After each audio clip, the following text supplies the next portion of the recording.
Students, इस video में हम बात करेंगे उन फैक्टर्स के बारे में जो रेट ऑफ रिएक्शन को अफेक्ट करते हैं। सबसे पहला फैक्टर होता है concentration of the reactant. Reactant की कॉन्सेंट्रेशन। हमारे पास कोई केमिकल रिएक्शन है, इस केमिकल रिएक्शन में हम रिएक्टेंट की कॉन्सेंट्रेशन अगर इंक्रीज कर देते हैं तो रिएक्शन की जो रेट होती है ये भी क्या हो जाएगी, इंक्रीज। अगर रिएक्टेंट की कॉन्सेंट्रेशन को हम कम करेंगे तो रिएक्शन की रेट भी क्या हो जाएगी, कम। फॉर एग्जाम्पल, हमारे पास एक लकड़ी का टुकड़ा है। इस लकड़ी के टुकड़े को अगर हम ऑक्सीजन की प्रेजेंस में जलाते हैं, लेकिन ऑक्सीजन अगर कम अमाउंट में प्रेजेंट है तो ये लकड़ी का टुकड़ा धीरे धीरे बर्न होगा। अगर इसी लकड़ी के टुकड़े को हम ऑक्सीजन की ज़्यादा अमाउंट की प्रेजेंस में बर्न करेंगे तो ये वेरी फास्ट क्या होगा, बर्न। तो रिएक्टेंट की कॉन्सेंट्रेशन इंक्रीज करने पर रिएक्शन की स्पीड क्या हो गई, इंक्रीज। सेकंड फैक्टर की हम बात करेंगे। सेकंड फैक्टर है टेम्परेचर। हमारे पास एक केमिकल रिएक्शन है जिसमें रिएक्टेंट किस में कन्वर्ट होता है, प्रोडक्ट में। अगर हमने इस सिस्टम का, जिस सिस्टम में ये केमिकल रिएक्शन होती है, टेम्परेचर इंक्रीज हमने कर दिया, टेम्परेचर इंक्रीज करने पर रेट भी क्या हो जाएगी, इंक्रीज। चाहे वो रिएक्शन किसी भी नेचर की हो, रिएक्शन एक्जोथर्मिक नेचर की भी हो सकती है, एंडोथर्मिक नेचर की भी हो सकती है। रिएक्शन का नेचर कैसा भी हो, अगर टेम्परेचर हम इंक्रीज करेंगे तो रिएक्शन की जो रेट है ये भी क्या हो जाएगी, इंक्रीज। टेम्परेचर के बारे में एक अप्रॉक्सीमेट रूल होता है कि अगर हम टेम्परेचर में 10 डिग्री सेंटीग्रेड बढ़ा देते हैं तो रिएक्शन की जो रेट है वो लगभग डबल हो जाती है। ये एक अप्रॉक्सीमेट रूल है जो मोस्टली केमिकल रिएक्शंस के लिए अप्लाई होता है। थर्ड फैक्टर की हम बात करेंगे। थर्ड फैक्टर है कैटालिस्ट। कैटालिस्ट के बारे में हम जानते हैं जो रिएक्शन की रेट को अल्टर करने के काम में आते हैं। अल्टर का मतलब होता है चेंज करने के काम में आते हैं। जो कैटालिस्ट रिएक्शन की रेट को बढ़ाता है वो कहलाता है पॉजिटिव कैटालिस्ट। जो कैटालिस्ट रिएक्शन की रेट को कम करता है वो कहलाता है नेगेटिव कैटालिस्ट। हम एक एग्जांपल लेंगे।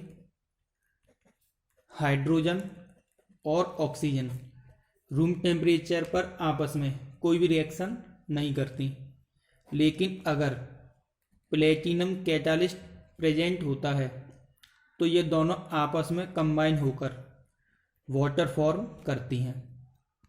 तो इस केमिकल रिएक्शन में प्लेटिनम ने क्या किया, रिएक्शन की स्पीड को काफ़ी ज़्यादा इंक्रीज कर दिया।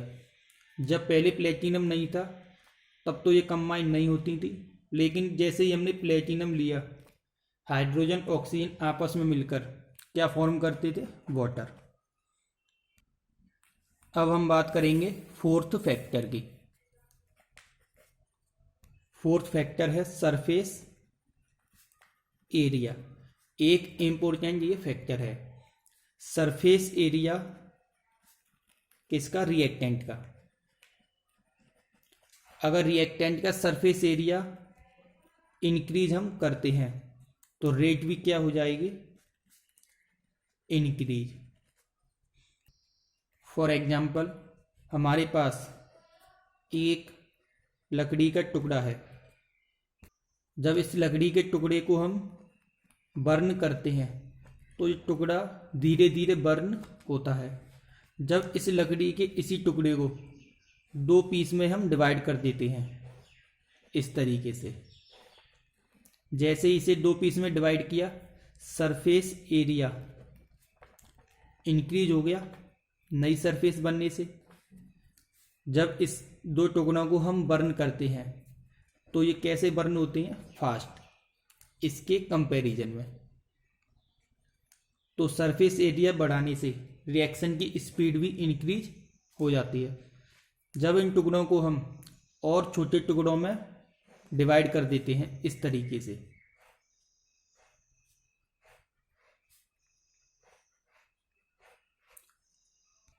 छोटे टुकड़ों में डिवाइड करने के बाद बर्न करेंगे तो अब ये और फास्ट बर्न होंगे।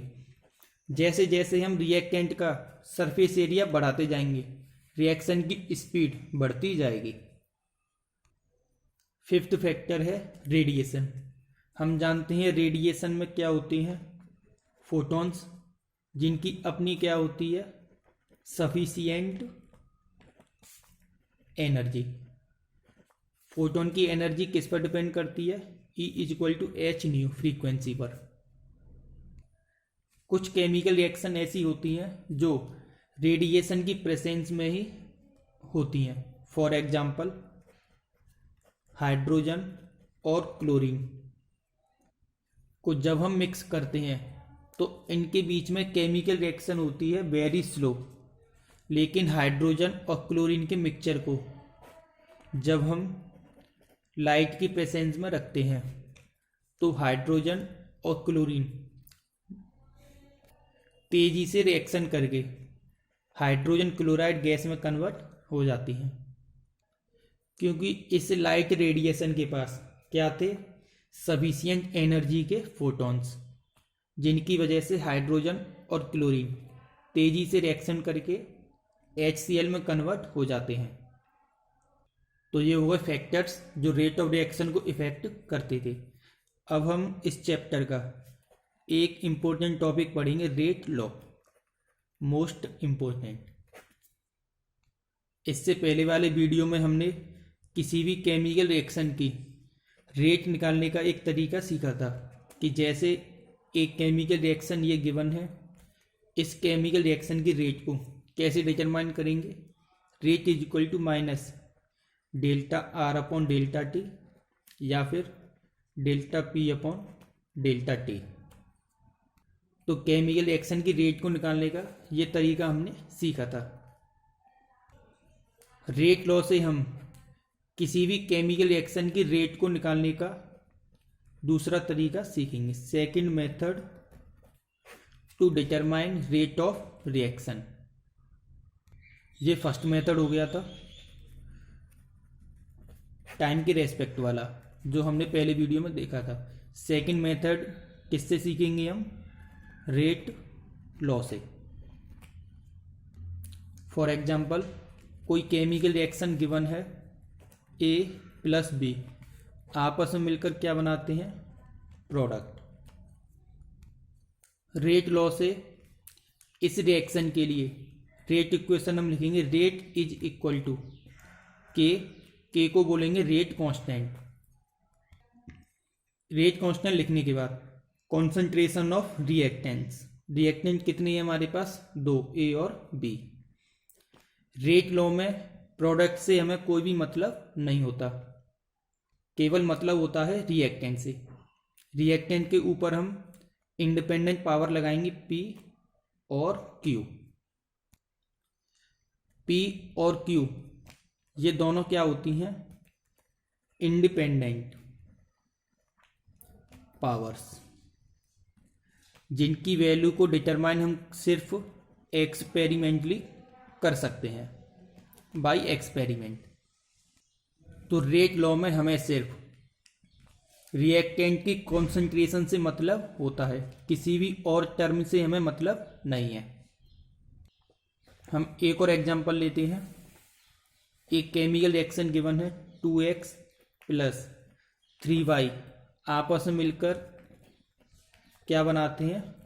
प्रोडक्ट। रेट लॉ से हमें रेट इक्वेशन लिखना है, तो कैसे लिखेंगे, रेट इज इक्वल टू के रिएक्टेंट की कॉन्सेंट्रेशन एक्स वाई और इनके ऊपर इंडिपेंडेंट पावर पी और क्यू। हमें ना तो प्रोडक्ट से कोई मतलब होता है, ना ही इन कोफिशिएंट से कोई मतलब होता है। मतलब सिर्फ होगा रिएक्टेंट की कॉन्सेंट्रेशन से। और कॉन्सेंट्रेशन के ऊपर पावर कैसी आएंगी, इंडिपेंडेंट पावर्स। इनकी वैल्यू पी और क्यू की वैल्यू सिर्फ कैसे डिटरमाइन की जाती हैं, एक्सपेरिमेंटली। हम एक और एग्जांपल लेते हैं, स्मॉल ए प्लस बी सी आपस में मिलकर क्या बनाते हैं, प्रोडक्ट। स्मॉल ए, स्मॉल बी और स्मॉल सी ये तीनों कोफिशिएंट हैं। कैपिटल ए, कैपिटल बी और कैपिटल सी ये तीनों क्या हैं, रिएक्टेंट। रेट लॉ से रेट लिखेंगे, रेट इज इक्वल टू के रिएक्टेंट की कॉन्सेंट्रेशन।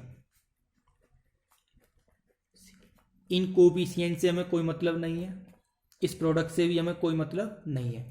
केवल रिएक्टेंट की कॉन्सेंट्रेशन लिखने के बाद इनके ऊपर इंडिपेंडेंट पावर हम लगा देंगे पी क्यू आर। तो ये हो गया रेट लॉ से रेट इक्वेशन लिखने का तरीका। के को क्या बोलेंगे, रेट कांस्टेंट। अब हम बात करेंगे ऑर्डर ऑफ रिएक्शन की। रिएक्शन का ऑर्डर, ऑर्डर ऑफ रिएक्शन को स्मॉल एन से भी डिनोट हम करते हैं। ऑर्डर ऑफ रिएक्शन होता है sum of independent powers when rate equation is written by rate law. जब रेट इक्वेशन को हम रेट लॉ से लिखेंगे तो इंडिपेंडेंट पावर्स का जो सम आएगा वो कहलाएगा order of reaction. For example, इस केमिकल रिएक्शन का ऑर्डर होगा P plus Q plus R के सम के बराबर। इसे हम यहाँ पर लिखते हैं। जैसे इस केमिकल रिएक्शन का हमें ऑर्डर पता लगाना है तो हम क्या करेंगे, इसके जो इंडिपेंडेंट पावर्स हैं इनका सम हम कर देंगे। इनका सम जो भी आएगा वो कहलाएगा ऑर्डर ऑफ रिएक्शन। अगर इनका सम 0 आता है तो हम बोलेंगे 0 ऑर्डर रिएक्शन। अगर पावर का सम 1 आता है तो हम बोलेंगे फर्स्ट ऑर्डर रिएक्शन। अगर पावर का सम 2 आता है तो हम बोलेंगे सेकेंड ऑर्डर रिएक्शन। अगर पावर का सम आता है 3 तो हम बोलेंगे थर्ड ऑर्डर रिएक्शन। अगर पावर का सम 1/2 आता है तो हम क्या लिखेंगे, हाफ ऑर्डर रिएक्शन। तो इस तरीके से हम किसी भी केमिकल रिएक्शन के ऑर्डर का पता लगा सकते हैं। हमें सिर्फ करना क्या होता है, पावर्स का सम करना होता है। जो भी वैल्यू आएगी उसी ऑर्डर का वो रिएक्शन कहलाएगा।